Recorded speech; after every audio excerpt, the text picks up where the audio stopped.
내 법회할 때 법회 순서가 항상 이거거든요. 여기 하고 있는 것처럼. 왜 이렇게 하는가? 일단 나의 작전이죠. 멍청하게 와가지고 첫째 시간 수행해요. 기초수행 법문 하잖아요. 기초수행 법문 여러분 많이 들어봐서 알겠지만 그거 빤한 말이에요. 여러분이 어떤 사람은 와, 1시간 동안 하는 말을 어떻게 이렇게 항상 똑같이 할 수 있냐 감탄하는데, 여러분 여기서 집에 가는 거 설명해보라면 설명 못하겠어요. 1시간 동안. 지하철 여기 가서 어디로 틀고 왼쪽에 틀면 뭐가 있고 오른쪽에 틀면 뭐가 있는데 그리 가지 말고 이리 가라고 막 설명하면 1시간 동안 충분히 설명해요. 그거가 똑같은 거예요. 내가 수행 설명하는 것은 내가 이미 익히 아는 것이기 때문에 그냥 말은 그냥 나와요. 신경 쓸 필요가 없이. 그래서 1시간 동안 그 멍청했던 마음을 수행으로 조금 깨워요. 수행으로 이렇게 마음을 깨우고 마음의 상태가 좀 좋아지고, 두째 시간, 이 시간대 도입부는 내가 이제 나름 법문하니까요. 도입부 법문 할 수 있는 마음 상태를 만들어내는 거죠. 그게 나의 기본적인 전술입니다. 법회 전략이죠. 근데 사실은 여기서 법회할 때 기초 수행 법문하면 수행이 잘 안 됐어요. 왜냐하면 나는 의자에 앉아 수행 안 하거든요. 항상 좌선하지. 그래서 의자에 앉아서 수행하는 게 익숙하지 않기 때문에 여기서 이렇게 앉아서 기초 수행 법문하면서 수행하게 되면 수행 상태가 별로 안 좋아요. 이전엔 더군다나 마이크도 들고 마이크가 오른쪽에 기울었나 왼쪽으로 기울었나 신경 쓰면서 수행을 하니까 수행이 더더욱 안 되죠. 이걸 내가 구했던 이유도 그거죠. 수행 상태를 좀 좋게 해볼까 해서 구했던 거예요. 근데 오늘 기초수행 법문할 때는요, 수행이 잘 됐어요. 지금까지는 온풍기도 많이 돌아갔고 환경적으로 외부 요소가 많았는데 내 마음의 상태가 좀 좋았던 것 같고, 그래서 기초수행 법문하면서 수행할 때 수행 상태가 아주 좋았죠. 말은 지 혼자 나오고 있고 난 수행하고 있었어요. 마음도 아주 밝아졌고 환해졌고, 이렇게 잘 나가다가 스피커에서 막 그 웅 하는 소리가 들리기 시작했어요. 웅. 수행 상태가 급격히 떨어지기 시작했죠. 수행 상태가 급격히 떨어지기 시작했는데 왜 떨어졌을까요? 소리가 수행에 방해돼서 떨어졌을까요? 왜 떨어지냐면요, 저 소리 때문에 이 법회 분위기 다 망치겠네 이런 생각 때문에 떨어지는 거예요. 사실은 저 소리 돼서 내가 무가치하다면은 저 소리는 그냥 수행의 대상이에요. 소리가 수행의 대상으로 소리 때문에 마음이 깨어날 수도 있어요. 나름 우리가 뭐 말로는 언제나 동등한 관계다, 같은 수행자다, 우리 도반이에요 라고 말을 하지만은 법회 이 정해진 형식상 내가 법회를 주관하는 형식이잖아요. 전적인 책임을 내가 지고 있다고 내 스스로 느끼고 있죠. 내가 이 법회에 대해서 부여하고 있는 가치예요. 이 관념이죠. 근데 이 관념으로부터 우리가 자유롭지 못한 거죠. 사람들이 수행이 잘 될 수 있는 환경에 유해한 게 나타난 거죠. 그러니까 내 마음에 급격히 떨어지는 거예요. 무슨 말이냐면은 일종의 두려움이죠. 바람이 있으니까 두려워져요. 바람이 있으니까 두려워진 거죠. 바람이 있으니까 고통받아요. 내가 이 법회에서 이 법회가 어떻게 되었으면 좋겠다. 사람들이 수행 잘하고 내가 하는 법문에 스스로 자기 수행했던 것이 확인되고 그걸 통해서 좋은 느낌이 생겨나고, 이런 내가 법회에서 바라는 바가 있죠. 내가 바라는 바가 있으면요, 그 바라는 바가 있음으로 해서, 바람이 있음으로 해서 반드시 그 뒷면에서 고통의 씨앗이 뿌려졌고요. 고통이 발화해요. 스피커 소리, 그래서 이 스피커 소리 때문에 내가 급격히 떨어진 거죠. 바람이 크면 클수록 고통도 커질까요, 작아질까요? 예, 당연히요. 바람이 크면 클수록 고통은 커져가요. 여러분이 세상에서 고통받는 것, 정말 이건 심각한 고통이야 라고 하는 것들은요, 그 대상에 대해서 바람이 제일 큰 거예요. 여러분 세상에서 누구 때문에 가장 고통받나요? 물론 첫째, 나 자신. 맞죠? 첫째가 나 자신이에요. 나는 워낙 커서 잘 안 보여요. 이 지구가 워낙 커서 우리가 지구를 못 보듯이, 지구가 너무 크니까 우리 지구를 못 보잖아요. 그처럼 나에 대한 바람은 너무 크다 보니까 나는, 내게서 차지하는 나란 존재는 워낙 크기 때문에 종종 패스해요, 사람들이. 나의 문제를. 그래서 누가 가장 고통스럽지 하면 뭐 내 남편이 나를 고통스럽게 해, 내 아이가 나를 고통스럽게 해, 뭐 시부모가 고통스럽게 해, 이런 말을 하는데요, 정말 큰 건 자신입니다. 여러분은 자신에 대한 바람이 가장 커요. 그리고 자신 때문에 가장 큰 고통을 받아요. 자기 다음으로 바람 있는 사람은 남편, 아들, 딸 이렇잖아요. 실제 여러분이 삶에서 정말 심각하게 고통 느낀다고 스스로 자학할 수 있는 고통, 자신에게 자학되는 고통도 이런 사람들이 받는 고통이죠. 아들, 딸, 남편. 그 바람이 크기 때문에. 근데 나로부터 받는 고통은요, 워낙 커서 실감이 안 되는 거예요, 사실은요. 이게 당연한 수식이잖아요. 바람이 크면 고통이 커요. 나에 대한 바람이 크겠어요? 남편에 대한 바람이 크겠어요? 당연히 나에 대한 바람이 크죠. 나에 대한 바람이 안 크다고요. 혹자는. 옆에서 누가 여러분 자존심만 건드려봐요. 야, 니도 인간이야. 넌 이것도 못해. 뭐 가정교육을 어떻게 받았어? 이런 사람 들어보세요. 마음이 어떻게 반응하나. 그게 다 자기에 대한 바람 때문이에요. 바람이 크면 클수록 고통이 큽니다. 세상에서 정말 고통 많이 받는 사람들은요, 바람이 큰 사람이에요. 이건 뭐 당연한 거죠. 남이 나를 어떻게 볼까를 신경 쓴 사람들.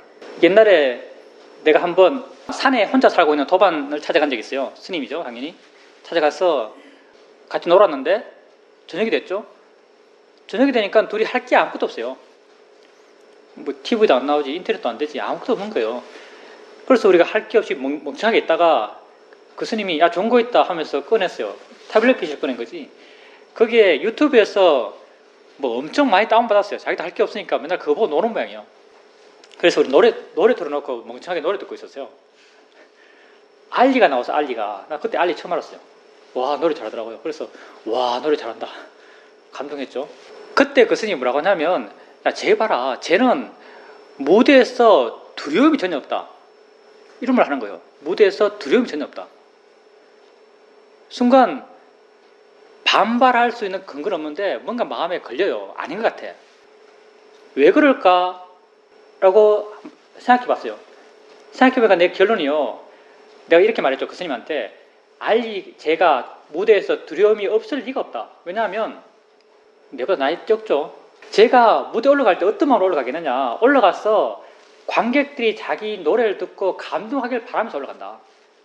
감동하길 바라는 마음이 있는 이상 두려움은 반드시 있다. 그 바람이 크면 클수록 두려움은 크다. 이렇게 말했죠. 그러니까 그 스님도 그렇게 수긍했어요. 바람이 크면 두려움이 커요. 세상에서 정말 바람이 많은 사람들, 우리가 쉽게 알 수 있는 사람들이 항상 남의 시선을 신경 쓰는 사람들, 연예인들과 정치인들이죠. 그 사람들 짐작컨대 아주 큰 두려움 속에 살 겁니다. 항상 그렇게 바라니까. 그리고 자기 생은요, 아주 시소를 탈 거예요. 여러분 삶에서 바람을 한번 보고요. 자기가 바람을 한번 보면서요. 그게 자기 고통의 원인이라고 아셔야 돼요. 그리고 그게 여러분 삶을 굴곡지게 만들어요. 내가 말한 굴곡은요. 지속적인 마음 상태의 일관성이에요. 내가 이제 법회를 하잖아요. 이제 단마습에도 법회를 하고 여기서 법회를 해요. 법회하고 나면 지금까지 많은 경우 지금까지 그래 왔어요. 법회하고 나면 며칠 동안은 그 후유증에 시달려요. 그 후유증이 딴 게 아니고 수행 상태가 별로 안 좋아요. 그걸 일정 부분 당연시 생각했죠. 근데 요즘은 법회가 끝나도 그 저녁부터 내지는 다음 날 또 그냥 평소처럼 그렇게 수행을 조금씩 해나가고 있어요. 그렇게 되어요, 조금씩. 뭐가 변했지라고 생각해 봤어요. 뭐가 변했길래 이렇게 내 수행 상태가 달라졌지? 라고 생각해 보니까 뭐가 변했냐면요. 법회에 부여한 가치가 달라졌어요. 법회 그냥 하는 거예요. 그렇게 잘 하겠다는 생각이 없어요. 그냥 내게 주어진 것이고 내가 알고 있는 만큼, 내가 할 수 있는 만큼 최선을 다해서 할 뿐이에요. 법회에 대해서 마음이 가벼워졌죠. 법회에 대해서 마음이 가벼워지니까요. 법회가 내 삶에 충격을 안 줘요. 형격이 줄었죠. 그래서 법회 끝나면 그냥 법회 끝난 대로 바로 나의 일상이에요. 옛날에는 법회에 내가 큰 가치를 부여하니까 큰 가치를 부여한 게 끝나면요. 마음 상태가 확 바뀌어요. 뚝 떨어지는 거죠. 법회할 때는 상당히 좋은 마음으로 법회를 하더라도 마음 상태가 뚝 떨어져요. 그래서 수행 상태가 굉장히 안 좋죠. 가치를 부여한 만큼 내게 충격을 받아요. 그게 내 삶의 일관성을 저해하죠. 근데 지금은 법회에 대해서 마음이 조금 자유로워지니까 이 법회가 내 삶에 주는 충격도 현격히 줄어들었죠. 여러분도 아마 마찬가지일 거예요. 여러분 삶에서 한번 보세요.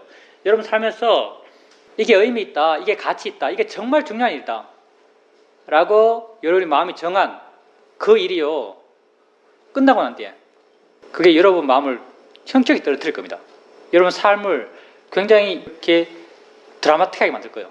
그래서 아마 연예인들, 정치인들, 남 시선을 신경 쓰고 남이 자기를 어떻게 볼까를 항상 염두에 두며 사는 사람들, 이런 사람들은 그런 굴곡이 굉장히 심할 거예요. 그런 입장에서 굴곡이라 말하는 거죠. 굉장히 심할 겁니다. 남의 판단에, 남이 자기를 판단하는 게 중요하겠어요? 내가 나를 판단하는 게 중요하겠어요? 진실로 여러분 마음이 와닿게. 정답은 다 그 도덕 다원지처럼 자기에 대한 자기 판단이 중요하다고 말을 하죠. 여러분, 자기에 대한 자기 판단이 중요합니다 라고 말을 할 거예요. 세상에 살아가면서도 어떤지 모르겠어요. 근데요, 남의 판단에 자기를 의지하는 사람들, 남의 판단에 자기를 의지하는 사람들은 굉장히 굴곡져요. 그냥 항상 기대치가 있으니까. 어떤 객관적 기준이 있는 게 아니거든요. 어떤 객관적으로 의지할 수 있는 뭐가 있어서 뭐 기대가 충족되고 기대가 충족되지 않고 하는 게 아니에요. 굉장히 막연한 기준이죠. 막연한 기준에서 마음이 들뜨기도 하고 마음이 좋아지기도 하고 아주 막연한 기준에서 마음이 떨어지기도 해요. 한마디로 말해서 의지할 바가 아니죠. 근데 자기에 의지한, 내 자신에 대해서 갖고 있는 나의 판단을 기준하에서 살아가는 사람, 그런 사람은요 굉장히 삶이 일관적이에요. 좋은 면에서 행복의 삶이 일관적이에요. 여러분이 만약 여러분 자신을 판단할 때 나는 뭐 착한 사람이야, 나는 뭐 너그러운 사람이야, 나는 마음이 좋은 사람이야, 이런 기준은요 전혀 무의미한 기준이니까 사실요. 있는 게 아니에요. 이런 건 여러분 의지체가 안 돼요. 이건 자기 순간순간 잠깐의 유한이 될지 모르겠지만 여러분의 마음을 굳건히 받칠 수 있는 바탕이 전혀 못 돼요. 여러분이 여러분 자신에 대해서 판단할 때 그 판단을 굳건히 받칠 수 있는 건요, 지금 현재 여러분에게 있는 것에 의지해서 그런 게 생겨나요. 그냥 막연히 나는 어떤 사람이야 이러는 건 생각일 뿐이죠. 이건 힘이 전혀 없어요. 여러분이 만약요, 이건 또 결론은 또 지혜인데요. 우리 결론은 언제나 지혜죠. 여러분이 수행을 해 나가요.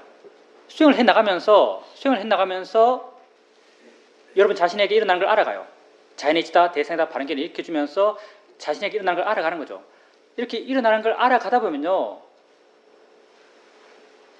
그 일어남에 대해서 이해가 생겨나요. 이해 이전에 그 일어남에 대해서 마음에 관심이 있어요. 그 관심, 알고 싶어하는 마음, 이것들이 지혜고요. 이런 지혜가 있을 때, 그 이해가 되었던, 그런 관심이 되었던 자기에게서 일어나는 것에 대해서 갖고 있는 관심, 지혜들이 자기에게 확인됐을 때, 그 지혜를 조건으로 마음이 일어나요. 우리 모든 마음은요, 조건대로 일어나는 거죠. 지혜가 확인되면요, 그 지혜를 조건으로 마음이 일어나요. 이 마음이 뭐냐면 신심이거든요. 우리 이걸 신심이라고 이름 붙였어요. 신심이 뭐냐면요, 자신에 대한 굳건함이에요. 자기 존재에 대한 확신. 그게 바로 자기를 바라본 자기의 시각이에요. 내가 내 자신에서 만족하는 마음, 이게 신심이에요. 불교의 신심은 그거예요. 불교의 신심은요, 내가 내 자신에 대해서 만족하는 마음이에요. 그게 무슨, 내가 나의 상황을 생각해 보니까 나는 이런 사람이고 옛날에 어떤 좋은 일을 했고 뭐 얼마나 교육을 받았고 얼굴은 얼마나 잘났고, 이런 판단 하에서 일어나는 신심이 아니에요. 신심은요, 모든 마음은 뭔가를 알기 때문에 원인에서 일어나는 거죠. 여러분에게 있는 지혜를 확인할 때 여러분에게는 신심이 일어나요. 곧 여러분 자신에 대한 확신, 자기에 대한, 우리가 좀 전에 말했던 표현을 쓰면은 자기에 대한 긍정평가예요. 이게 평가란 말을 쓰지도 않겠지만 그게 자신에 대한 긍정평가예요. 지혜를 확인하면요, 자기에 대한 확신이 생겨나요. 그 순간의 확신, 그 순간의 의미, 그 순간의 가치, 자신에 대한 긍정평가. 그리고 이런 자신에 대한 긍정평가는 다른 좋은 마음들과 다 더불어서 자기의 좋은 마음을 유지하는 한 축이 돼요. 행복한 자신의 삶, 행복한 자신의 마음 상태를 유지하는 한 축이 되는 거죠.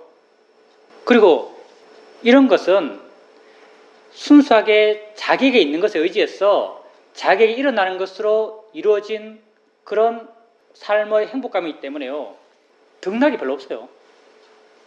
외부에서 들어오는 게 아니거든요. 외부에서 누가 너 잘났어, 너 못났어 하는 게 아니에요. 내가 내 자신을 반항하면서 내게 일어나는 걸 이해해가면서 그런 이해에 기반한 자기에 대한 긍정평가예요. 그냥 마음이 좋아요. 좋은 마음이 그냥 일어나는 거죠. 지혜라고 하는 것, 불교에서 지혜란 말 많이 쓰죠. 사실 다 지혜 이야기예요. 반야, 심경, 반야가 지혜거든요. 금강경, 반야, 바람을자, 신경, 금강, 반야, 바람을자, 신경. 이게 금강경이죠. 반야이에요, 이야기예요.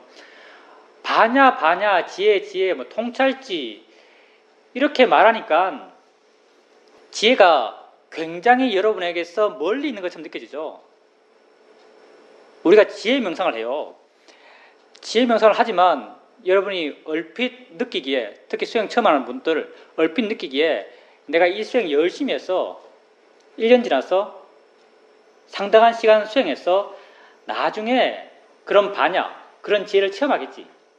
그런 반야, 그런 지혜가 체험되면은 그때는 내가 좀 달라지고 그때는 내가 좀 더 행복해지겠지라고 생각해요.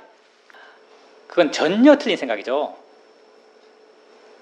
반야는요, 물론 우리가 제가 아까 기초수행 본문을 했죠. 기초수행 본문이 엄청 복잡해요. 사실 어떻게 보면은 아는 사람에게 굉장히 단순하겠지만 모르는 사람은 굉장히 복잡해요.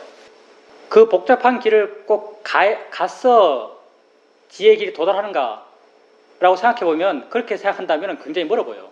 근데 그건요, 그냥 여러분에게 있는 가능성을 말로 하나 다 표현한 거예요. 여러분이 만약 서울 간다면은 그냥 걸어가면 서울 가요. 근데 그 가는 길을 이것저것 설명하기 시작하면요, 그게 굉장히 길어지고 굉장히 자세해지고 어떤 측면에서 가본 사람도 그 말을 못 알아들을 수도 있어요. 우리가 여기서 지혜를 이야기하지만요, 그 지혜의 가능성들은요, 여러분 마음에 지금 다 있고요. 지금 여러분이 쓰려고 하면 쓸 수 있어요. 지금 여러분에게 일어나는 것이 지혜는요. 여러분이 만약에 어떤 소리에 대해서 집에 앉아있는데 밖에 차 소리가 들리는 거죠. 누가 빵거렸어요. 빵거려서 여러분 마음에 화가 나는 거죠. 화가 났을 때 여러분 한번 자신에게 바른 방향을 한번 제시해 줘 보세요. 저건 소리야. 내가 아는 건 소리일 뿐이야 라고 한번 바른 방향을 제시해 보세요. 그렇게 해 보시죠. 소리야 라고 바른 방향을 제시해 보세요. 단순하잖아요. 할 수 있는 거죠. 여러분 할 수 있는 거예요. 소리 들으면서, 차소리 들으면서 저거 소리야. 소리일 뿐이야 라고 해주세요. 그럼 마음이 어떻게 되죠? 마음이 변해요. 어떻게 변하죠? 소리가 만만하게 느껴져요. 마음적으로 보면 마음이 소리로부터 멀어지게 느껴져요. 소리를 싫어했던 긴장된 마음이요, 부드러워져요. 이게 뭐죠? 대상으로부터 물러나는 마음, 소리가 대상이죠. 모든 마음은 대상이 돼서 일어나는 거예요. 소리에 대해서 마음이 물러나요. 소리에 대해서 마음이 가벼워져요. 소리에 대해서 마음이 부드러워져요. 부드러워지고 가벼워지고 물러나는 마음이 뭐죠? 이게 지혜예요. 이게 반야거든요. 그 가능성이요, 여러분 마음에 그런 지혜가 일어날 수 있는 가능성도 아니죠. 지혜가 일어날 수 있는 마음의 시스템이 이미 갖춰져 있어요. 그러니까 되는 거죠. 소리야 하면 지혜가 일어나요. 반야가 일어나는 거예요. 반야가 저 멀리 있는 대단한 게 아니고요. 소리야 하면 반야가 일어나요. 오래 앉아있다가 다리가 아프죠. 아픈 그 느낌 보면서 이거 느낄 뿐이야. 내가 아픈 게 아니야. 해보세요. 반야가 일어나요. 반야도 별것 아니에요. 말만 어렵게 쓰지 이 사람들이. 반야가 일어나는 거예요. 반야. 빨리 여러분 반야죠. 반야가 일어나는 거예요. 반야 이런 단어 있죠. 반야. 생각하면서 걱정되는 생각 해보세요. 막 마음이 걱정하고 있어요. 생각하면서. 그러다가 한번 돌이켜 보는 거죠. 이 생각이 고양이 생각하고 뭐가 다르지? 그럼요, 그 생각에 대해서 마음이 가벼워져요. 반야가 일어나는 거예요. 여러분, 반야가 일어날 수 있는 시스템이 이미 여러분 마음에 갖춰져 있어요. 거기에서 그 시스템에 대해서 이렇게 자세하게 설명하다 보니까 기초수행 본문처럼 그렇게 복잡해 보이는 이야기가 전개되는 거지만 실제 여러분요, 걸으면 그냥 서로 가듯이 하면 그냥 지혜가 일어나요. 지혜가 멀리 있는 것이 아니라. 지혜가 일어나도록 하세요. 그 좋은 가능성, 우리가 인간으로 태어나서 아마 개는 이거 안 될 거예요. 개 지가 뭐 소리 해봤자 변하겠어요. 아마 개는 안 될 거라고 생각합니다. 인간으로 태어났어요.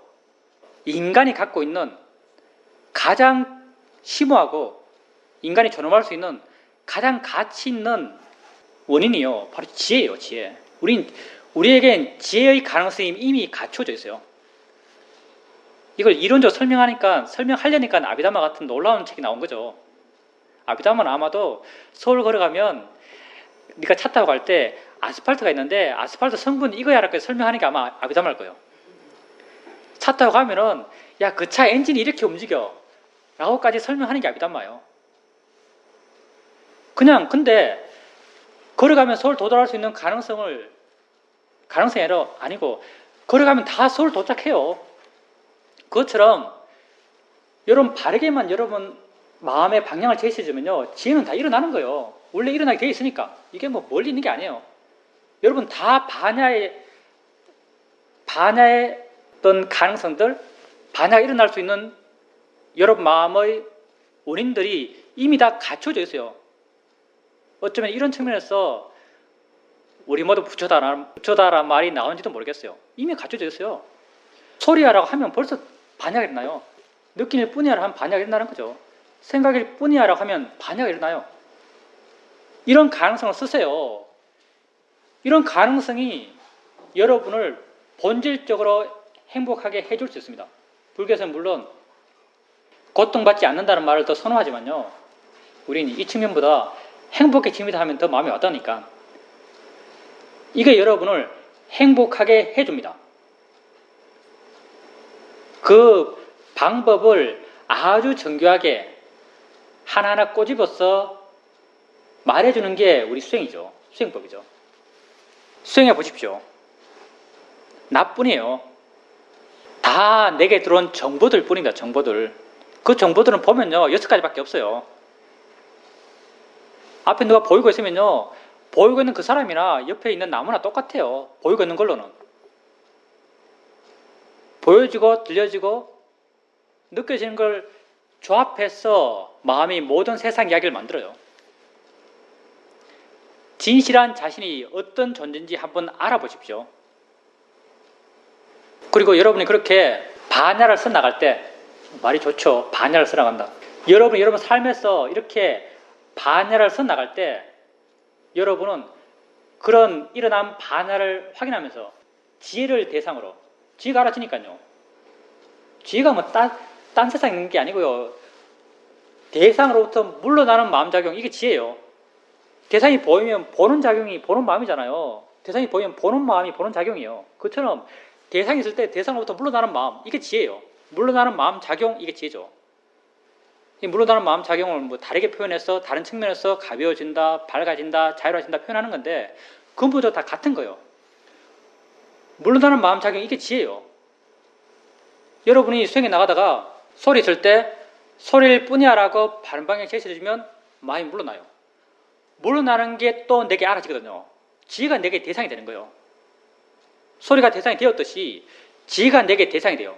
지혜가 대상이 되면요, 소리를 대상으로 지혜가 일어나듯이 지혜를 대상으로 신심이 일어나요. 구성원의 확신, 보람, 나에 대한 긍정평가, 이게 일어나는 거죠. 그러면 내 자신이 떳떳하고요, 내 자신의 스스로 만족해요. 붓다께서 이런 입장에서 붓다의 공덕을 설명할 때 이런 말을 해요. 붓다의 수많은 공덕 가운데 하나가요, 붓다는 어떤 대중에게 가더라도, 어떤 대중 속에서도 붓다는 두려움이 없다. 어떤 대중 속에서도 붓다는 떳떳하다. 이런 붓다에 대한 평가가 있어요. 열의 10가지 위신력인가? 그런 가운데 하나가 이겁니다. 왜냐하면 자신이 자신을 아니까, 자신에 대한 알물 통해서 스스로 자기에 대한 확신이 있으니까. 그렇게 어디에 가더라도 붓다는 떳떳하신 거죠. 어디에 가더라도 붓다는 스스로에 만족하시고 스스로에 대한 확신을 갖고 계신 거죠. 여러분도 작게나마, 뭐 우리가 지금 당장 수백 킬로 갈 수 있는 건 아니고요, 작게나마 지금 한 걸음 한 걸음씩 우리는 걸어갈 수 있습니다. 소리 있으면 소리 또 가시고, 자연의 치아 대상의 발현계를 일으켜주고, 느낌이 있으면 느낌부터 아시면서 자연의 치아 대상의 발현계를 일으켜주고, 그때 변화하는 자기 마음을 보면서 지혜 있다고 아시고, 지혜 있다고 알게 되면 자연스럽게, 여러분 모르더라도요, 의도적으로 일으킨 게 아니에요. 지혜 있다고 알면 저절로 신심이 일어나요. 자기에 대한 믿음, 확신, 보람. 그것들이 여러분 삶을, 여러분 마음을 점점점 충만하게 해나가요. 여러분 삶의 내용으로부터 점점 자유로운 자신이 되어갈 수 있습니다. 지금 알아지는 것으로부터 자유로우면 우린 다 자유로운 거예요. 예, 제가 할 말은 다 했습니다. 의무 시간 다 채웠어요. 자, 여러분 하실 말씀 하십시오. 인터뷰할 때, 사실은 인터뷰가 굉장히 중요해요, 여러분. 수행에서 인터뷰가 필요 없는 사람, 인터뷰가 필요 없는 사람이 있긴 있어요. 인터뷰가 필요 없는 사람은 어떻게 하든 수행의 바른 길에서 벗어나지 않는 사람이죠. 어떤 사람이 가면요, 연기를 이해한 사람. 연기를 이해했대서 대단한 게 아니고, 이것도 풀어보면 별것 아니에요. 연기를 이해했다는 게 뭐냐면요, 여러분 수행에 나가다가 아는 말 말아가잖아요. 대상이 오고, 대상이 있으면 대상에게 반응하는 마음이 있어. 이게 아는 마음이에요. 아는 마음을 계속 알아가다 보면요, 아는 마음이 처음에는 그냥 아는 마음의 존재감이 느껴져요. 대상과 함께 있는, 소리와 함께 있는 무엇이 느껴지고, 있는 듯이 느껴지고, 느낌과 함께 있는 무엇이 있는 듯이 느껴져요. 이게 맨 처음에 아는 마음이지만, 점점점 마음이 좋아지고 아는 마음에 대한 이해가 더 깊어져 가면 이게 그냥 있는 게 아니고 뭘 하고 있어요. 한다는 운동성이 느껴져요. 운동하는 모습이 보이질 않아요. 뭘 한다라고 이해가 돼요. 작용이 이해되는 거죠. 작용에 대한 이해가, 이게 이해도 어려운 게 아니고요, 계속 하면 생겨나요. 여러분 마음에 이미 지혜적 시스템이 갖춰져 있기 때문에요. 뭐 붓다는 특별했나요? 붓다 똑같아요. 계속 하게 되면요, 계속 반하게 되면 어느 순간 이것의 작용성이 이해가 돼요. 뭘 하는구나라고 이해가 돼요. 하는구나로 이해되기 시작하면 대상 측면, 처음에는 대상이 밖에 있다고 이해됐고, 나중에는 대상이 밖에서부터 안으로 오는 어떤 공간을 가르는 이 운동성으로 대상을 이해해 나가다가 마음이 뭘 하네라고 이렇게 이해하면요, 대상도 하고 있는 마음과 함께 역으로 뭘 하고 있는 거예요. 이게 일이 가면 이건 일이 오는 거예요. 두 개가 함께 있을 때만 이 둘의 존재가 있는 거예요. 함께 있을 때만 이 둘의 존재가 가능해요. 이걸 이해하는 게 연기거든요. 이것이 있으므로 이것이 있고, 이것이 없으면 저것이 없다. 이게 연기예요. 우리가 연기를 이해할 때 흔히 선을 둬요. 왜냐하면 마음이 더 중요하니까. 이건 여러분 생각해 보세요. 우리 흔히들 대상이 먼저 있고 마음이 일어나서 대상을 안다, 이렇게 생각해요. 근데 이 둘이 함께 있을 때 이 둘의 존재가 가능하다고 말한다면요, 마음이 있을 때 대상이 있어요. 근데 마음이 없으면 대상도 없어요. 대상이 있을 때 마음이 있어요. 대상이 없으면 마음도 없어요. 이 둘이 서로에게 주는 영향은 똑같아요. 대상이란 보통 물질을 말하죠. 우리가 물질을 이해하는 데 있어서는 굉장히 큰 착각들을 많이 해요. 마음은 별로 착각 안 해요. 이론가들도 마음에 대해서 기술해 놓은 거 보면요, 웬만큼 다 맞는 말 해요.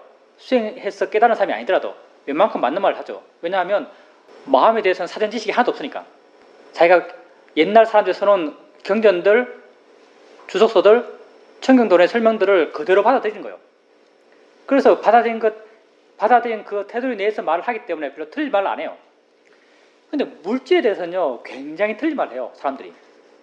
왜냐하면 물질에 대해서는 사전 정보가 있거든요. 과학에서 물질을 말해요.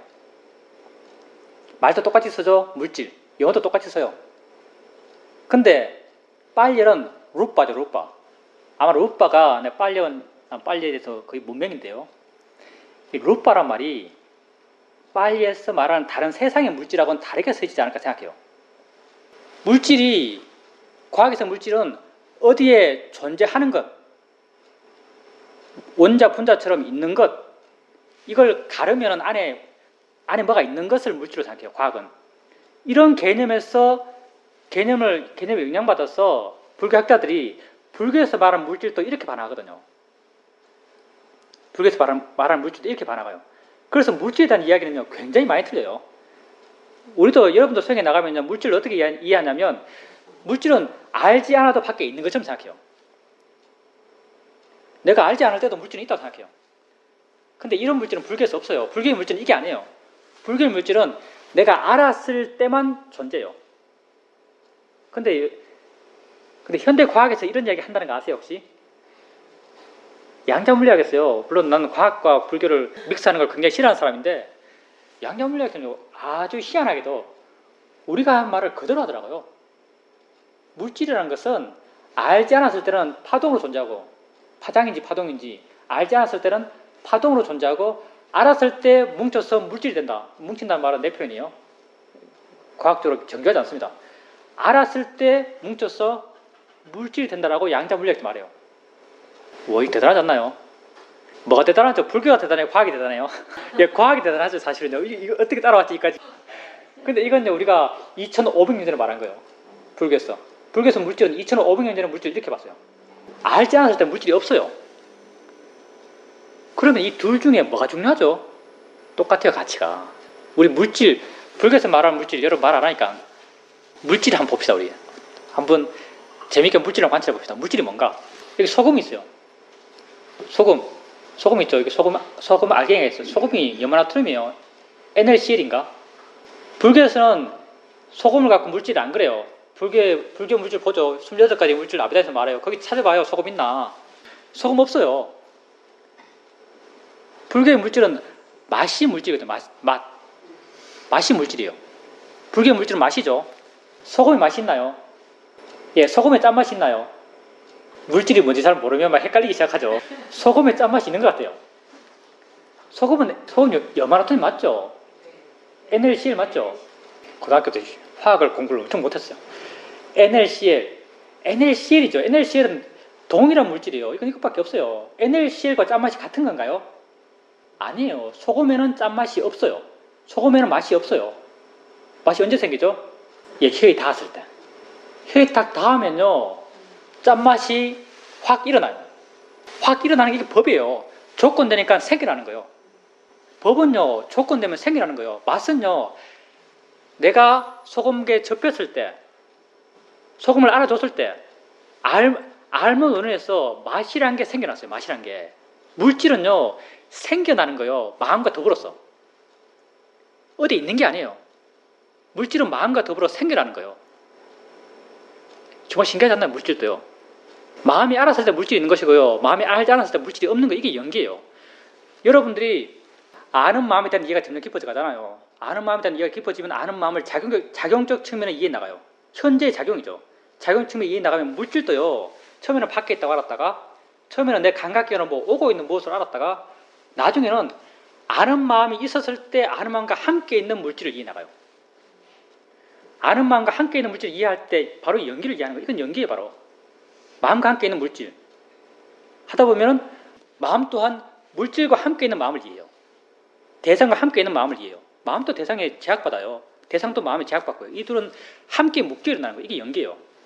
만약에 수행에 나가다가요, 자신의 지혜가 여기까지 도달하면은, 연기를 이해한 지혜의 깊이가 되면요, 그 다음 인터뷰 필요 없어요.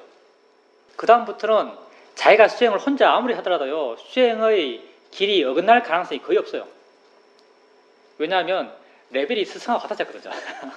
가르친 사람하고 레벨이 같아졌어요. 법문하는 사람들, 수행을 이야기하는 사람들이 이야기할 때 이야기의 근거들은 굉장히 많고요. 사람들이 주는 어떤 질문들의 방향이 굉장히 다양해요. 이 굉장히 많은 다양한 질문 속에서 자기만의 언제나 일관성 있게 말을 할 수 있어야 돼요. 그게 가장 기본적인 수행을 말하는 사람의 자질이죠. 그러면 무엇을 알았기 때문에 항상 일관된 말을 할 수 있는 거, 이렇게 들어와도 다른 측면에서 이야기를 해주고, 나타나는 모양들, 그렇게 말하면 그 말에 대해서 말이 되니까 그 말을 언어를 쓰면서, 그 표현을 쓰면서, 그 단어를 쓰면서도 같은 맥락의 같은 원리 이야기를 해요.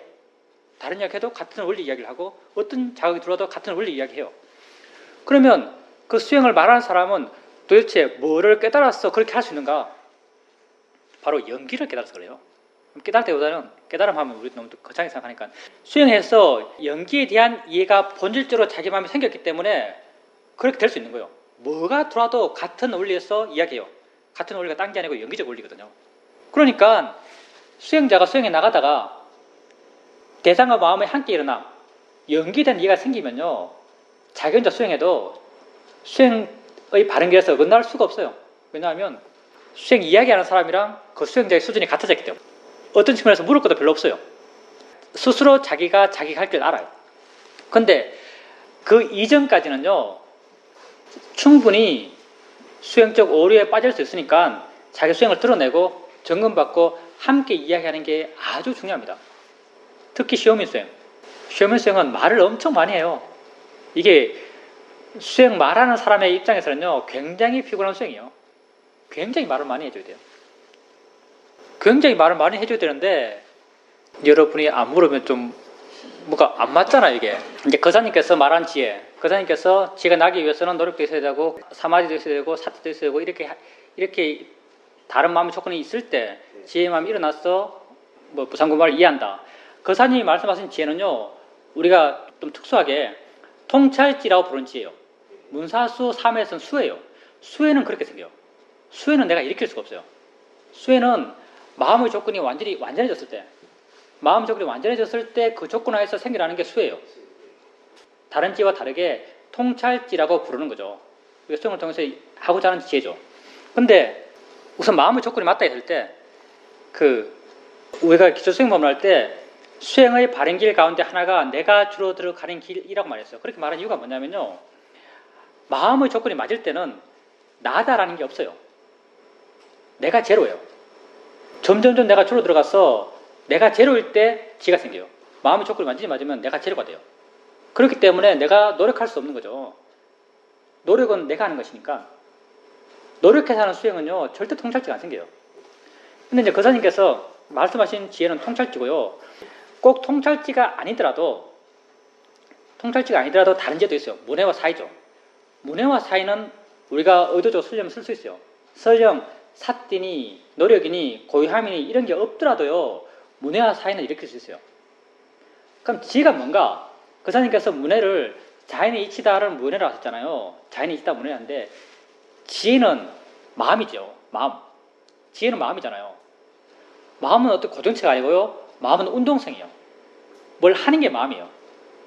뭘 하는 게 마음인데 지혜는 뭘 하는가 하면요, 모든 마음은 대상에 대해 반응하는 거예요. 지혜는 뭘 하는가 하면 아까 말했지만 지혜는 대상으로부터 물러나고 자유롭고 가볍고 부드러워지는 작용하는 것. 이게 지혜예요. 이렇게 되었을 때 지혜죠. 그러니까 자연의 이치다 하는 것은요, 말이고 생각이에요. 그게 지혜는 아니에요, 사실은요. 우리가 이걸 막 헷갈리게 쓰는데 자연의 이치라고 아는 것, 그게 지혜 아니에요. 그건 생각이고 말이죠. 그건 지식이에요. 근데 거사님께서 엉덩이 느낌 보면서 아니면 좌선할 때 아픈 다리 느낌 보면서 자연의 이치하라고 지혜의 내용을 일으켜주잖아요. 자연의 이치하고 지혜의 내용을 일으켜줘요. 이렇게 주면은 순간 그 느낌으로부터 마음이 좀 물러나듯 느껴져요. 그렇죠? 물러나는 움직임이 있어요. 물러나는 움직임, 이게 지혜의 마음이에요. 마음이 가벼워질 거예요. 가벼워지는 변화, 움직임, 이게 지혜예요. 이런 지혜는요, 노력, 사마디, 사띠 이거 없더라도 일어나요. 그리고 이런 지혜는요, 꼭 수행에서만 일어나는 게 아니에요. 삶에서 막 욕심날 때, 삶에서 이렇게 막 욕심날 때 삶에서 깨달은 어떤 철학들을 일깨워줄 수 있죠. 삶은 무상한 거야. 집착할 게 없어. 라고 하면 순간 그 삶의 내용으로부터요, 마음은 물러나요. 좀 삶의 내용으로부터 약간 풀린 느낌? 가벼워진 느낌이 있어요. 풀린 느낌, 가벼운 느낌, 이게 지혜예요. 지혜가 꼭 수행하면 있는 게 아니에요. 그렇게 작용하는 마음이 지혜의 마음이에요. 거사님께서 지혜를 너무 어렵게 생각할 필요 없어요. 지혜는요, 내게 알아지는 것으로부터 자유로워지는 마음, 가벼워지는 마음, 부드러워지는 마음, 이게 지혜의 마음이에요. 탐진치가 없어야만 지혜가 생긴다는 것은 아니고요. 탐진치가 없으면은 도과의지가 생겨요.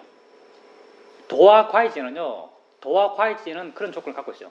도와 과의지는 욕심과 어리석음이 완전히 없을 때, 욕심과 어리석음이 제로된 상태에서 생기는 지혜가 도와 과의지예요.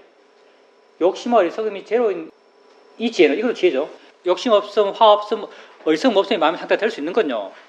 욕심 내는 대상, 화 내는 대상, 얼석음 냈던 대상의 무의미함을 통찰했기 때문이에요. 우리가 뭐에 대해서 욕심내고 뭐에 대해서 화내고 뭐에 대해서 어리석겠어요. 우리가 아는 것으로부터요. 우리에게 알아진 것에 대해서 화내고 우리에게 알아지는 것에 대해서 욕심내고 우리에게 알아진 것에 대해서 어리석어요. 이런 알아지는 것의 무의미함, 궁극적으로 우리에게 알아지는 것은 우리 자신이죠. 우리는 우리 자신에서 알아지는 것을 통해서 만들어낸 세상 이야기가 보통 사람들은 안다고 생각하지만요. 법을 이해해 나가는 사람, 수행을 통해서 법을 이해하는 사람에게 알아지는 것은요. 내게 일어나는 거예요. 우리가 화, 욕심, 어리석음 내는 게요. 내게 일어나는 것에 대해서 화내고 욕심내고 어리석음 냈어요. 근데 내게 일어나는 것에 대해서 그 무의미함을 통찰했을 때 이걸 우리는 고유된 지혜라고 그래요. 그 무의미함을 통찰했을 때 그 일어나는 것으로부터 화 없는 마음, 어리석음 없는 마음, 욕심 없는 마음이 돼요. 이렇게 되었을 때 마음은 열반을 향해 나가는 거죠. 이건 도과의 지혜를 이야기하는 것이고요. 설령 욕심 있고 화 있고 어리석음이 있더라도요. 세상에 세속적 지혜는 생겨나요. 지혜 카트라인을 너무 높게 잡지 마세요. 도과를 카트라인에 잡다 보면요. 평생 가도 못 가요. 갈 수도 있겠지만 굉장히 어려운 길이죠. 지혜 카트라인을 낮추시고요. 지혜가요. 욕심 있고 화 있고 어리석음이 있더라도 지혜는 일어날 수 있어요. 심지어는요. 화를 대상으로도 지혜가 일어나요. 거사님에게 알아지는 그 무엇을 대상으로도 지혜가 일어나요. 지혜도요. 멀리 공허하게 혼자 일어나는 게 아니고요. 알아지는 것에 대한 지혜예요. 거사님이 화를 볼 때 화를 보면서 화이건 화일 뿐이야 라고 바른 방향을 제시해요. 화이건 내가 아니고 마음일 뿐이야 라고 바른 방향을 제시해요. 그러면 마음은요. 화로부터 가벼워져요. 화로부터 가벼워지는 것, 가벼워진 변화, 가벼워진 작용, 이게 지혜예요. 그러니까 화 있다고 욕심 있다고 지혜가 안 일어나는 게 아니에요. 지혜는 우리의 일상이에요. 사실 삶에서 여러분 지혜가 많이 일어나요. 여러분 아플 때 혹시 그거 해보셨어요? 내시경 하잖아요. 내시경 하면 처음에 막 구역질하고 막 기도가 막히는 것 같고 그러다가 보통 고통받고 있죠. 고통받다가 어느 순간 이런 생각을 해보죠. 설마 죽겠어. 될 대로 되라. 될 대로 되라라고 다음 내시경을 할 때 한번 해보세요. 될 대로 되라라고 할 때요. 정말 마음속에 정말 될 대로 되라 안 죽을 거야. 하는 순간요. 어떻게 변하는지 아세요? 될 대로 되라 하기 이전에 여러분 마음은요. 여러분 몸이 이렇게 딱딱하게 굳어 있어요. 딱딱하게 굳어 있는 마음이요. 이게 침상에 확 퍼진 느낌이요. 부드럽게 퍼지면서요. 쫙 깔리는 느낌 들어요. 마음도 막 긴장해서 이렇게 딱딱하게 굳었던 마음이요. 가라앉으면서 부드럽게 풀려요.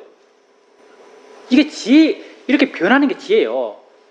마음이 부드러워지고 가벼워지고 해나가는 게 바로 지혜의 마음이 일어나는 거예요. 이렇게 단순한 삶의 상황 속에서 우리에게 지혜가 일어나요. 지혜의 마음이 일어나서 마음 상태를 그렇게 바꾸는 거죠. 아주 세속적인 일인데도 불구하고 될 대로 되라 하는 그 마음이요 우리에게 지혜를 일으켜요. 아니 사마디 물론 이제 오력에서는 오력의 인과를 설명할 때는 사마디를 삼매를 원인으로 해서 지혜가 생긴다 이렇게 말하죠. 근데 그 이전에 뭐가 있냐면요. 마음이 고요해요. 경기도 자주 나오는 일이죠. 마음이 고요하면 있는 것을 있는 그대로 봐요. 있는 것을 있는 그대로 보는 그것부터 지혜라 그래요. 그걸 우리가 많이 듣는 한문으로 여실지견이라고 그러죠. 여실지견. 여가 그러할 여, 실제 실. 지가 갈지자겠죠. 견. 실제 그대로 보는 지예요. 실제 그대로 본단 말이죠. 여실지견. 이게 지혜죠. 여실지견. 그러니까 마음이 고요할 때 있는 걸 있는 그대로 봐요. 있는 걸 있는 그대로라는 것이 사실 법이죠. 법을 보는 것부터 법을 이해하는 마음이 바로 지혜의 마음이고요. 그런 입장에서 그 고요함이 지혜의 원인이라고 말을 하죠. 근데 고요한 거 가지고 지혜라고 말하진 않아요. 그걸 원인으로 지혜가 생기게 하죠. 근데 우리 수행에서 지혜라고 말할 때 실제 법을 아는 것을 갖고 지혜라고 잘 느껴지지 않아요.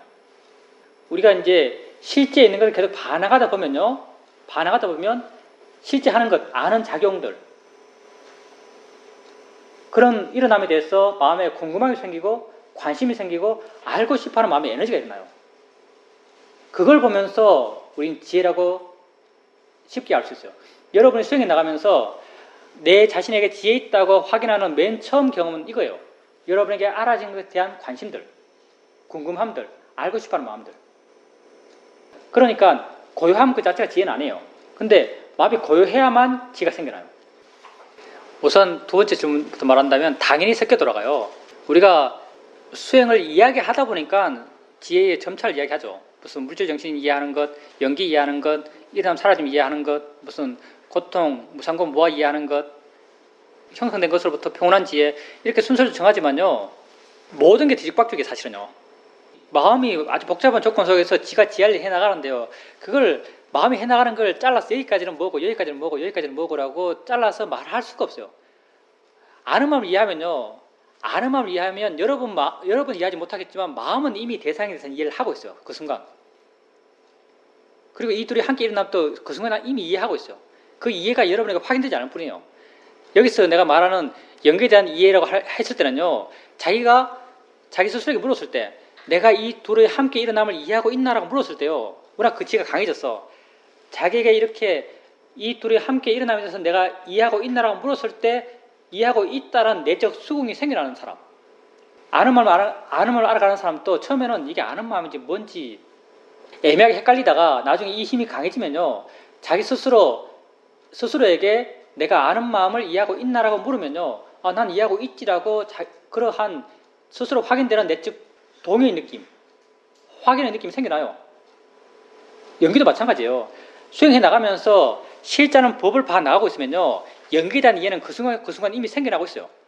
지혜가 다 함께 있는 거죠. 따로따로 이 지혜를 이만큼 채워야 다음 지혜가 생겨나기 시작하는 게 아니에요. 다 같이 일어나요. 근데 자기에게 확인되는 건 이 지혜가 아주 강해졌을 때, 힘이 아주 좋아졌을 때 그게 자기에게 확인돼요.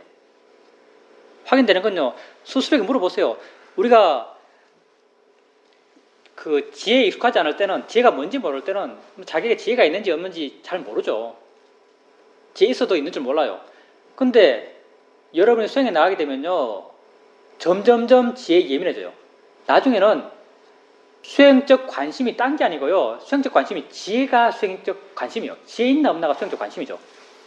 그래서 나중에는 지혜 있다는 게 어떤 상태인지, 지혜 있는 마음의 느낌이 어떤지를 아주 명확히 알아요. 지금 여러분이 아는 마음 보는 분들, 아는가 묻죠. 대상이 여러 가지 알아지고 있으면 아는가 물으면 있는 듯한 마음의 느낌이 생겨나요. 이해한 듯한 마음의 느낌이 생겨나죠.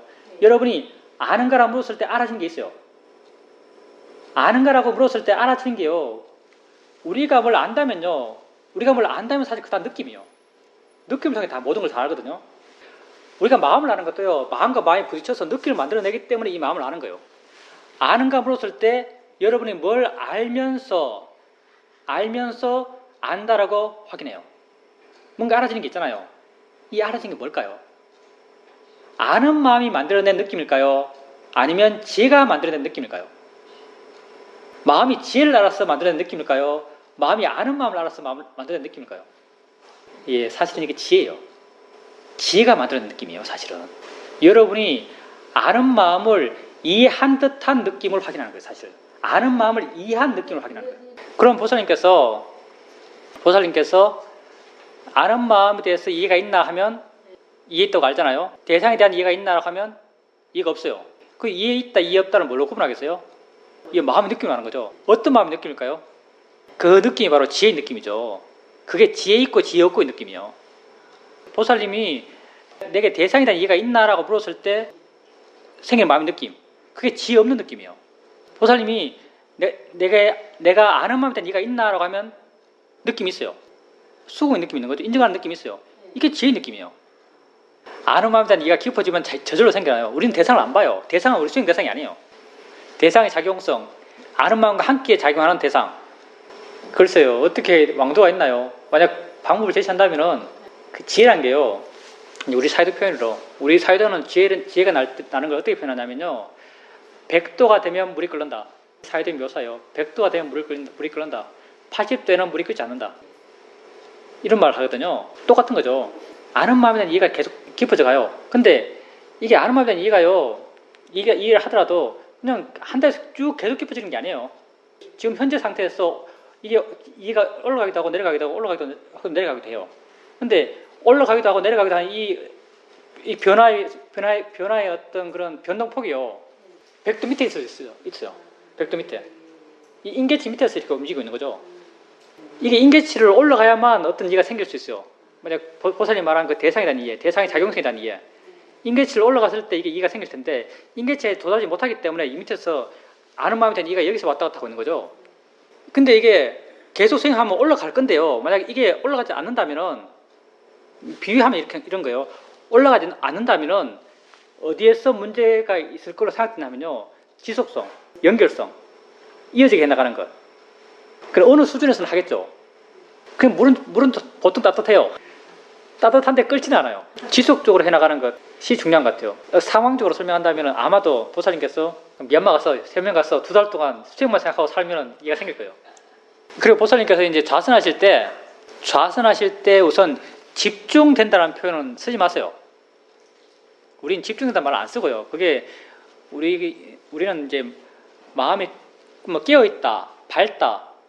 대표적으로 집중과 반대로는 안다라고 말해요. 안다. 대상을 알아간다라고 말하죠. 우리가 알아차림 명상이니까요.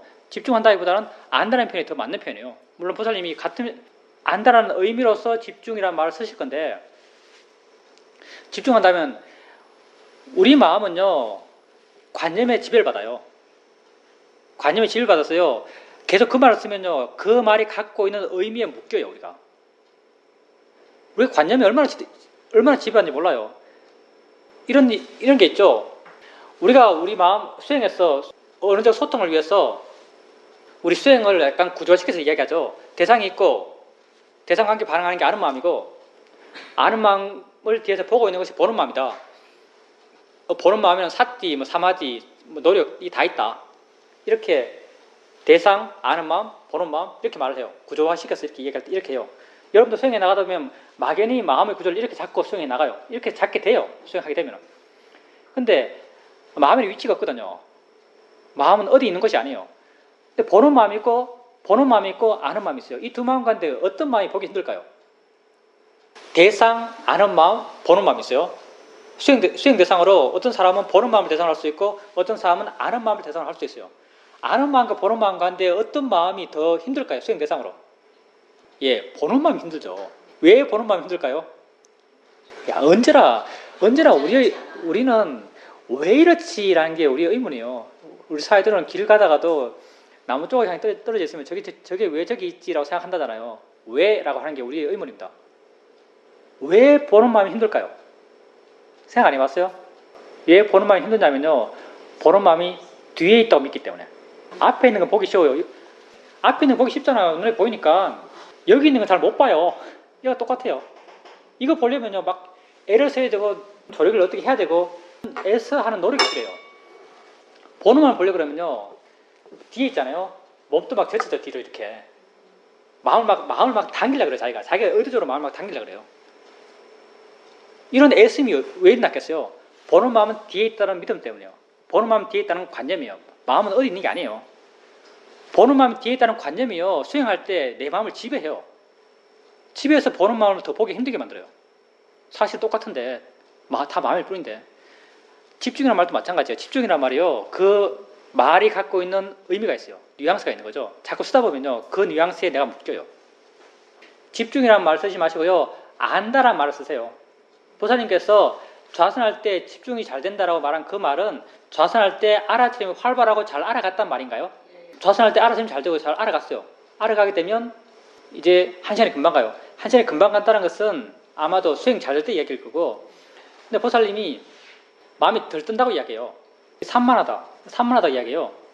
내 생각에는 보살님의 산만함이요. 아마 무수한 생각이 일어나는 걸로 산만할 거예요. 정말 산만함이 만약 대상이 엄청 복잡하게 일어나서 산만하다. 생각이 아닌 대상이 막 복잡하게 일어나서 소리도 막 들리고 느낌도 막 알아지고 이게 한순간에 막 있고 느낌도 한 느낌이 아니고 여러 느낌이 있고 소리도 한 소리가 아니고 여러 소리가 들리고 이런 산만함이면 이 산만함은 상당히 긍정적인 면이 많아요. 이런 산만함은요. 그냥 일어나는 어떤 마음만 떠나면 아주 바람직한 알아차림의 상태가 돼요. 근데 만약 생각으로 산만하다면요. 무슨 생각, 이 생각, 저 생각 막 일어나고 있으면서 그걸로 산만하다면 그건 보살님 마음에 사마디가 약한 거예요. 고유한 힘이 약한 거죠. 고유한 힘이 약해서 산만한 거예요. 만약에 그렇게 산만하다면요. 만약 내가 말한 다른 경우의 산만함. 앉아있는데 동시에 여러 느낌 막 있고 여러 소리 막 들리고 이거 달할까 저거 달할까 막 헷갈린다. 뭘 알지 모르겠다. 복잡하다. 마음이 너무 산만하게 느껴진다. 이런 스타일의 산만함이라면 그냥 던져버리는. 이때는 그냥 던져두면요. 던져두고 물러나서 그냥 그렇게 산만하게 느껴지는 이런 남들을 의미 부여하지 말고 그냥 보고 있으면 돼요. 그러면 수행을 아주 잘하고 있는 거고요. 두 번째 산만함. 이 생각 저 생각 중구난방 일어나고 있어요. 그런 거는요.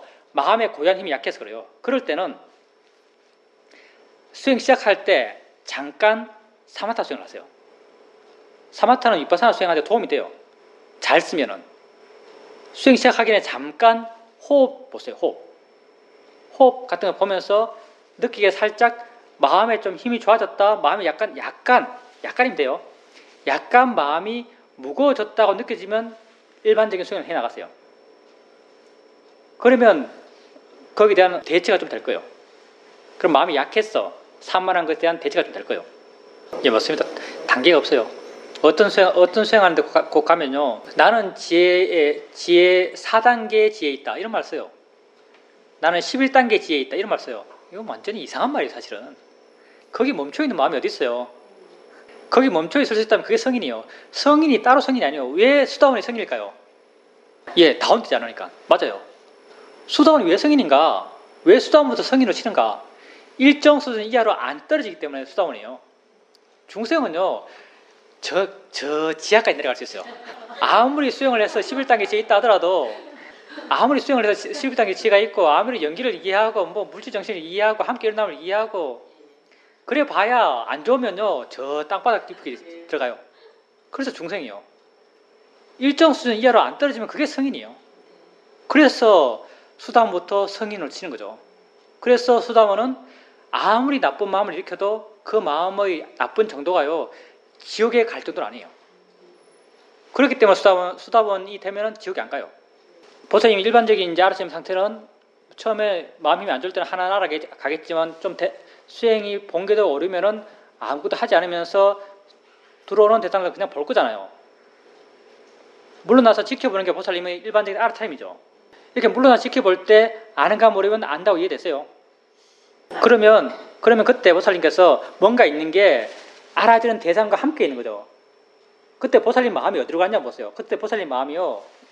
보살님이 있어요. 보고 있는 보살님이 있는 거죠. 보살님 믿고 있는 보살님이요. 진짜가 아니고 보는 마음이라고 할 수 있죠. 수행하는 마음이 있어요. 수행하는 마음이 있고 알아지는 대상도 있어요. 느낌과 소리도 있는 거죠. 이렇게 알아지고 있어요.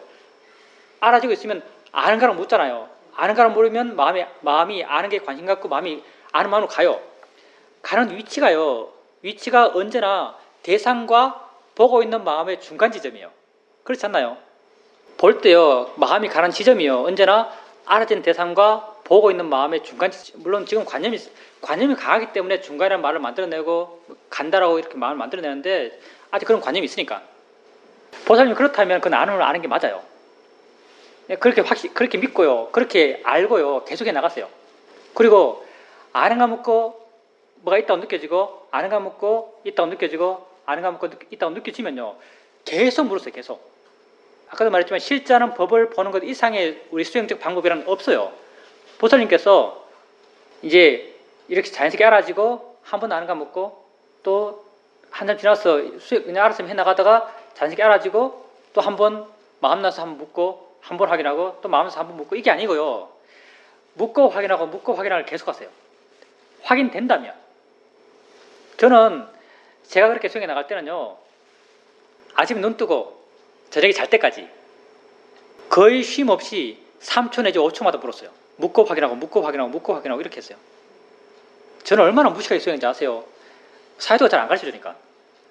우리 사회도는 잘 안 가르쳐주거든요. 자상하게 가르쳐주는 스승은요. 질 낮은 스승이에요. 사실은. 제가 그 케이스죠. 자상하게 가르쳐주는 스승은요. 별로 그렇게 수준 높은 스승이 아니에요. 우리 큰 스승, 시험인 스승은 더 잘 안 가르쳐줘요. 떼전의 사회도 옛날 어릴 때 수행했던 이야기 들어보면요. 떼전의 사회도가 자기 스승 찾아갔어. 시험인 사회도 찾아갔어. 제 이거 알았습니다. 이거 맞는 거 아닙니까? 라고 물으면요. 시험인 사회도는 맞다 틀렸다 말도 안 해주고 야 가라 바쁘다 네가 알아서 해라. 이렇게 쫓아버렸어요. 그게 위대한 스승의 모습이죠. 우리 사회가 잘 안 가르쳐줘요. 그냥 말하면은 뭐 아주 틀리지 않으면 아주 심각하게 틀리지 않으면요. 틀려도 그냥 내버려둬요. 지가 알아서 하라고. 그래서 나는 알아차림 할 때 정말 내 스스로 다 나갔어요. 좌선할 때 소리 듣잖아요. 이게 법당에 있으면 법당 양 가로 그게 무슨 나무인지 모르겠는데 키만큼 나무가 있어요. 쭉 켜가지고 키만큼 나무가 한 1m 단위로 이렇게 일렬로 쫙 심어져 있어요. 그게 다 새가 살거든요. 법당에 앉아있으면 새 소리가 사방팔방에 들려요. 나는 끝까지 물러나서 못했어요. 그렇게 하라 말 못 들었으니까 끝까지 노력을 수행한 거예요.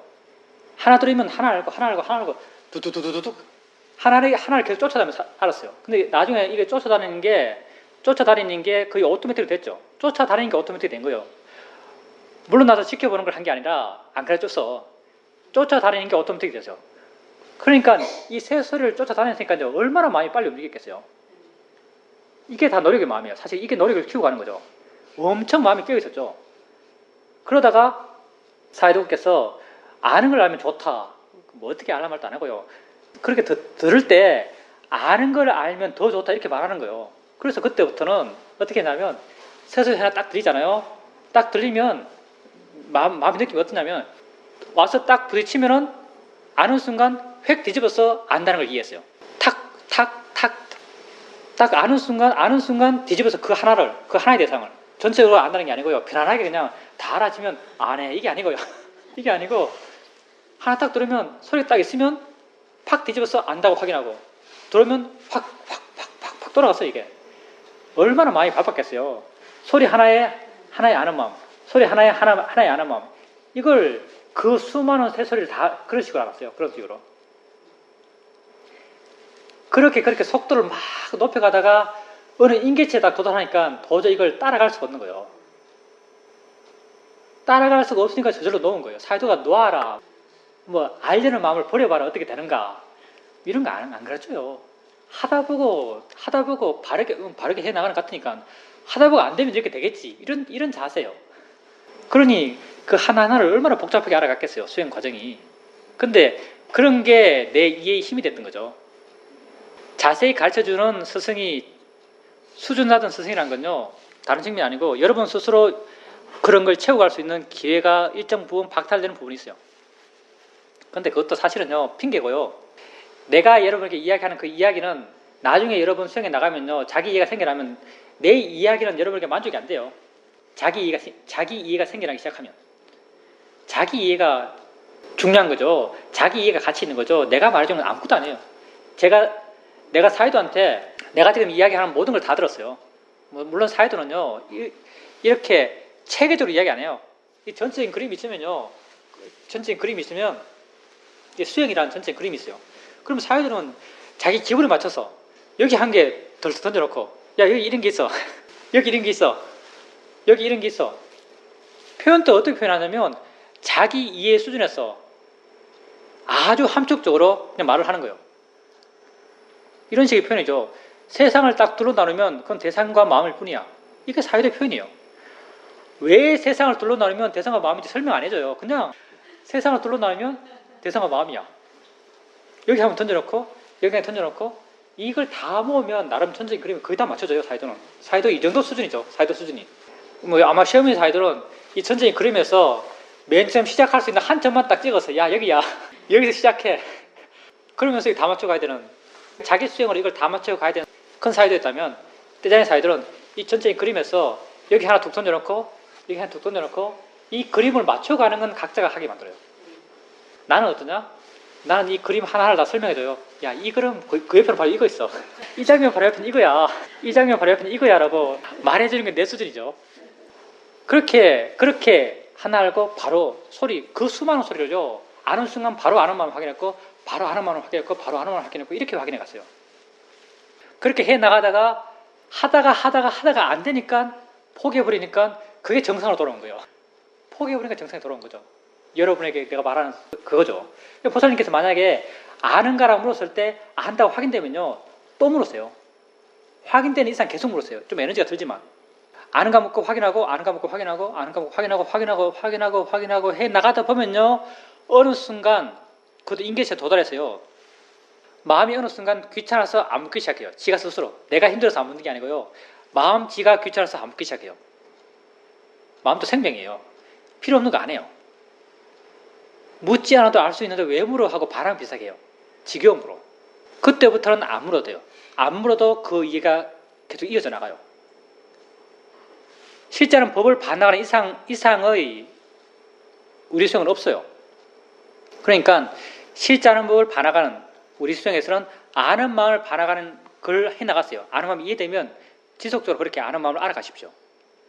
5분은 재미있는 걸 채우겠습니다. 제가 미얀마에 있을 때 미얀마 시골 사람 살았거든요. 정말 그 미얀마 시골 가서 한번 살아보자 해서 짐 챙겨서 정말 꼴짝이 시골 오지 마을 친족이 사는 데가 있어요. 인도 국경에 사는 종족이 친족인데 친족이 이제 미얀마 쪽으로 내려오면서 있는 마지막 말이에요. 친족의 마지막 말이죠. 근데 친족 가운데서 미얀마 문화에 많이 동화된 사람들이 사는 곳이요. 친족이 있는 마지막 마을. 거기가 이제 숑시라는 이름을 갖고 있는데 거기 6개월 살았어요. 숲속 들에서 탁발하면서 6개월 살았는데 거기서 뭐 했냐면은 청정도론을 공부했어요. 청정도론을 그냥 딸딸 외웠거든 내가. 청정도론에도 보면 아비담마 부분이 있어요. 청정도론 아비담마 부분을 내가 딸딸 다 외웠어요. 그리고 달력 구했어요. 청정도론에 나오는 아비담마 내용을 내가 달력에 도표를 만들어서 이따하게 붙여가지고 내가 사는 방에 다 붙여놨어요. 이렇게 붙여서 아침에 일어나면 한 일이 뭐냐면 딱 보고 내한테 스스로 질문하는 거죠. 특히 이제 마음과 심소 일어나 어떤 마음에 어떤 심소가 일어나서 한 끼 일어난다. 이런 걸 어떤 마음은 어떤 심소지 하면 내가 심소를 쭉 외우는 거예요. 그거 확인해보고 만났을 때 확인하고 이렇게 거의 아침마다 이 내용을 전체적으로 한번 되뇌었어요. 딸딸딸 외웠죠. 외운 거지 이해한 건 아니에요. 이렇게 외웠잖아요. 외워서 이제 아비담에 대해 좀 안다고 느꼈어요. 내 스스로. 내용을 대면 알 수 있으니까. 그렇게 6개월 동안 아비담마 청정도론만 공부했어요. 그때는 청정도론 공부하고 양군 나왔죠. 양군 나오니까 이제 사람들이 그때 아비담마 이야기를 많이 해요. 그때 파옥도 갔으니까 파옥에서 아비담마 이야기 많이 하는 거죠. 그 사람들이 이제 자기들 공부하는 아비담마 책이라고 내보여주더라고요. 보고 있는 아비담마 길라잡이죠. 아비담마 길라잡이가 사실은 비교보드 스님이 쓴 매뉴얼 오브 아비담마라는 책을 아주 많이 참고했죠. 사실 보여주더라고요. 보니까 이게 무슨 말인지 모르겠어. 내가 청정도론에서 그렇게 딸딸 외웠는데 내용을 싹 다 외웠는데 아비담마 길라잡이 이 책을 보니까 무슨 말이지? 라고 또 오르질 않는 거예요. 왠지 아세요? 왜냐하면요 아비담마를 나이라는 순서가 달라져 있어요. 보면은 이렇죠.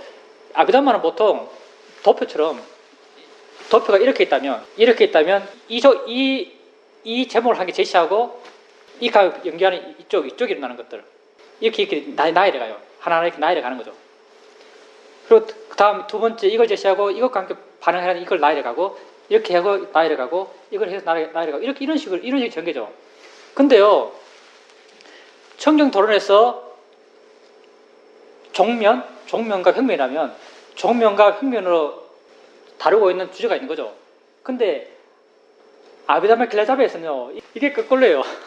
청정도론의 종면이 이 아비담마 길라잡이에서는 평면이 되어 있는 것이고 청정도론의 평면이 아비담마 길라잡이에서는 종면이 되어 있는 거예요.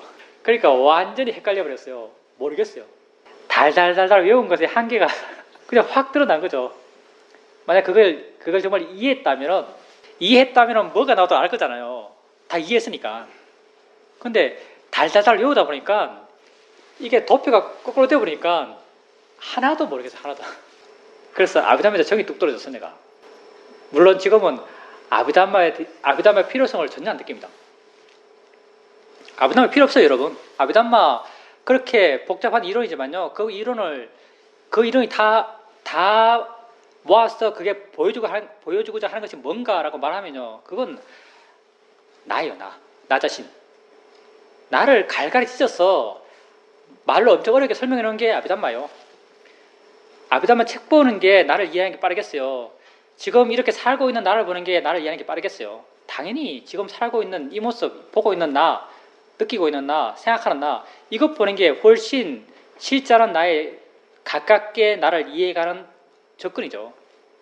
아비담이 필요한 게 아니고요. 지금 있는 여러분 자신을 보는 게 필요한 거예요.